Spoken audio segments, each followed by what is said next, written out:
Well, to shed more light on this, we have the pleasure to have with us over the phone our dear guest, Mr. Mohamed Hussein, Director of Sharm el-Sheikh Museum. Good afternoon, sir.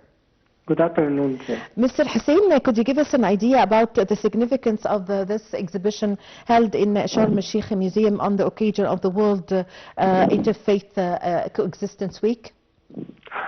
Okay, first, I would like to greatly appreciate participating in one of the most important programs on Nile TV. Thank you so much. It's our pleasure. Talking about educational destinations, and I would like to assure first about temporary exhibitions are an effective tool for museums to showcase their culture, their diversity, and attract new audiences. They offer different and innovative themes of regular pieces, also creating a lively and renewed experience for visitors. In addition, we have these exhibitions to enhance the public's understanding of our cultures and historical artifacts. I would like to talk about our temporary exhibitions, which is called Shared Heritage and Timeless Harmony. We already determined and chose this title because we have several and we have long history for Christianity and Islam era in Egypt, in our land, our beloved land. Temporary exhibition in Sharm el-Sheikh now is not just cultural events, because we are talking about educational and social platform for all, for children, for adults, and we are trying to take some aims to have peace for each one. The presence of this type of exhibition in Sharm el-Sheikh, I think it shows a vital role that museums can play in spreading like awareness, like building bridges for understanding between peoples and others. Yes. So the objectives or the aim of this exhibition, we'd like to know more about it, and how is it being able to attract more tourists in this week? I think we have several ways, because we can arrange some activities like educational workshops for children and for adults even, because we have our educational department is so active, even for people with special needs. Yes. We have some or several workshops for this temporary exhibition, and we'll announce that soon, very soon, in our platforms. And the visitors also can learn arts such as pottery, painting, and hand carving, traditional crafts that showcases the culture ties between peoples. A lot. I can say a lot to talk about. Yes, yes.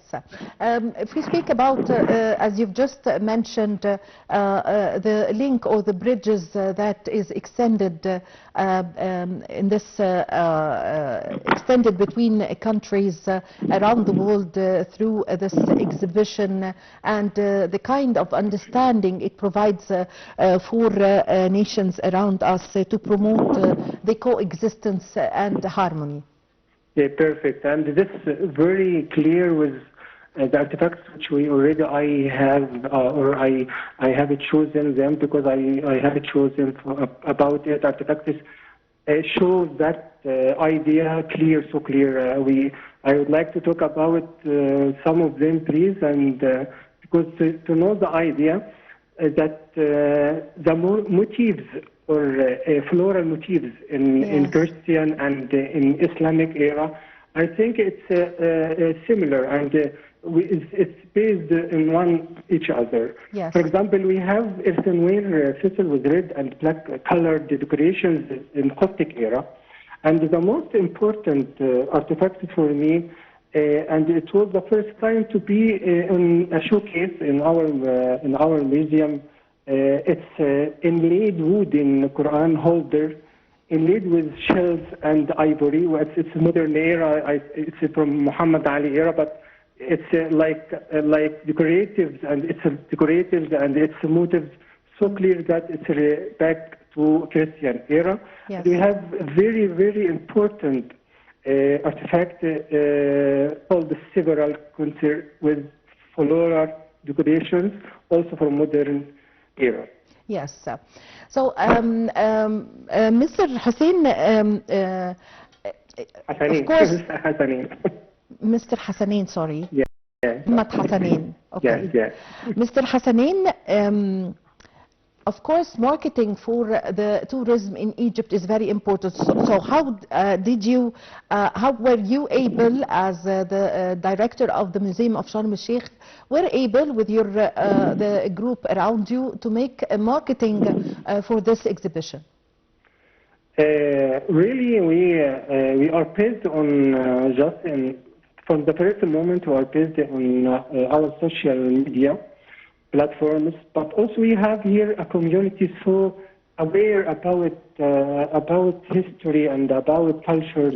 Yes. And from the first moment that our museum already exists in Sharm el-Sheikh city, for the first time to have such a museum like that in Sharm el-Sheikh city, it's added something like a culture destination, new culture destination in this place, and our community is so aware about that because it's mixed from Egyptians and the foreigners, because yes. we have several Egyptians already married to foreigners, yes. And so this already have from the first moment it's a marketing imagination about how we can spread our history and how can we spread our museums in marketing in a good way. But also we have several destinations, like, for example, we can hold historical stories in lectures, cultural lectures and seminars, and we can spread that from specialists which already we have in our Ministry of Tourism and Antiquities. Yes, yes. So, Mr. Hassanin, what are the most key artifacts that were displayed during the exhibition? We have several keys, but I would like to assure about acceptance the others.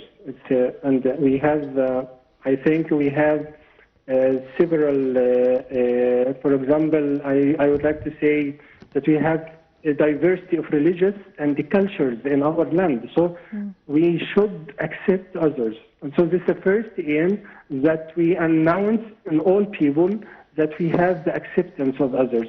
It's essential to foster, for example, a spirit of understanding and tolerance between individuals and the groups. If we can accept that and we can understand that, I think we will not misunderstanding the others in their religions. We will accept them and they will accept us. So this is a very important point, Mr. Hassanin. How does the exhibition highlight Egypt's historical role in religious coexistence?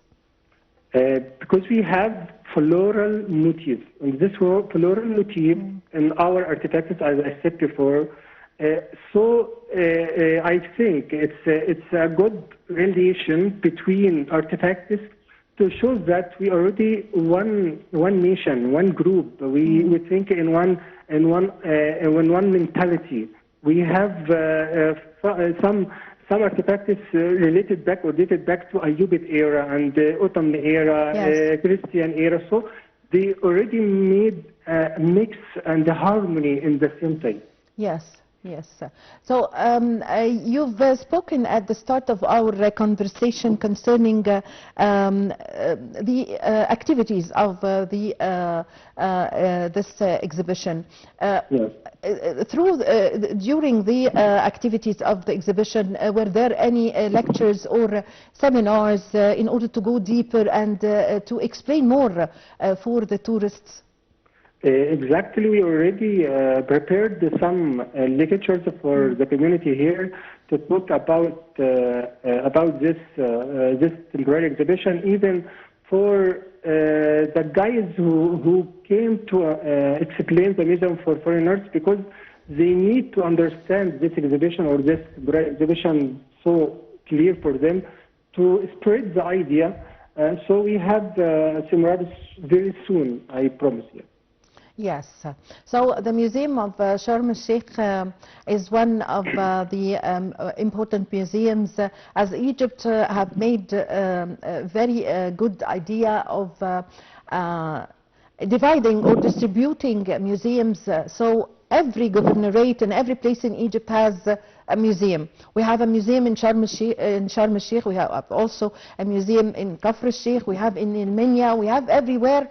Beside the open museums that we have, of course, in Egypt and several parts, this distribution of museums, how did you see it and see its importance?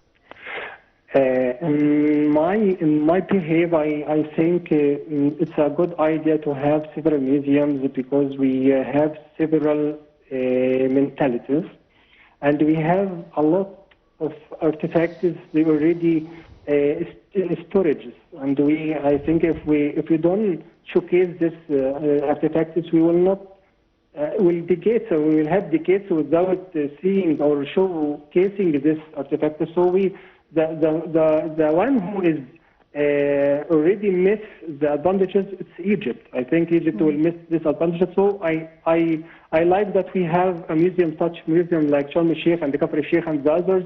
And I will talk about as a director for Sharm el-Sheikh. I think it's a good and bridge between civilizations, because we have, as I see now, we already show our museum. We have a very important whole exhibition talk about civilization, and concerning this whole, we are talking about one of the most, or Egypt's most important museums, bringing together artifacts from different historical periods and making the idea, or making it an ideal place to highlight the idea of coexisting and also the wildlife, because we have a very big whole called wildlife and the daily life, all talking about the harmony between animals and the ancient Egyptians, and how the ancient Egyptians need these animals, and they already used them in their life, and they needed their meaning. It's because they, as you know, Egyptian or ancient Egyptians didn't worship animals. They worshipped the meaning inside animals already existing, like harmony, like love. For example, they called the cow Hathor, and they put it like the sign of love and fertility. It's a mean, and so we need just to assure that we don't worship animals or things or statues. They already worship the meaning inside them. Yes, yes. So it's very important, especially for Sharm el-Sheikh, to have a museum, of course, because some tourists come for the beach tourism. So it's very important and very good to have a museum in Sharm el-Sheikh for the beach tourism, or people who are coming especially for the sun of Egypt and the beaches of Egypt, of course. I think to add something, because Sharm el-Sheikh is a recreational place and recreational tourism in Egypt, and all people they came here, they have the idea that Egypt is the land of monuments, and they came here and they didn't have the opportunity or the chance to go to see these artifacts or these museums and these temples.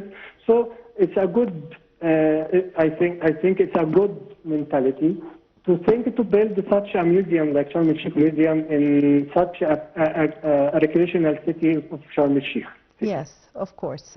So some tourists who are visiting Sharm el-Sheikh did not know before they come that there is an exhibition that is going to take place inside the Sharm el-Sheikh Museum. So what are the kind of advertising that you make to the hotels, the villages there? Give us an idea about this, the preparations before the exhibition started. We had a lot cooperations with agencies, travel agencies, and hotels, and even with the governorate here in Sharm el-Sheikh, and we spread our brochures in hotels, and we even in the airport in terminals, and we have a very good cooperation with a travel agency to spread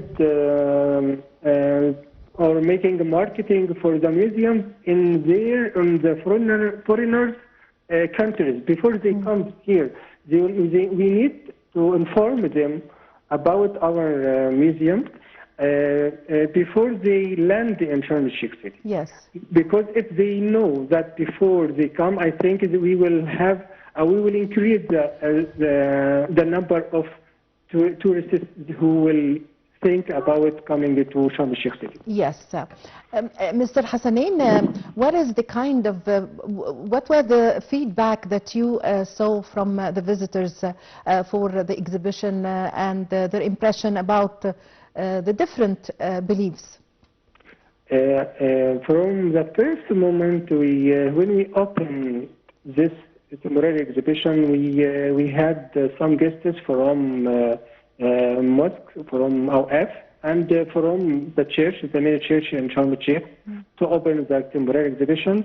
And after that, I saw a lot of tourists who visited Sharm el-Sheikh Museum at that time, that they noticed that we have two symbols in the same time in front of the temporary exhibition. They came and participated and tried to know what are these artifacts, because they already seen two examples of Christian and Islamic people, and I tried to explain all the artifacts for three groups. They were Russians and Italian and one in English, but I talked in Italian and English because I don't speak in Russian. I talked with that guy that he translated it very quickly. Yeah.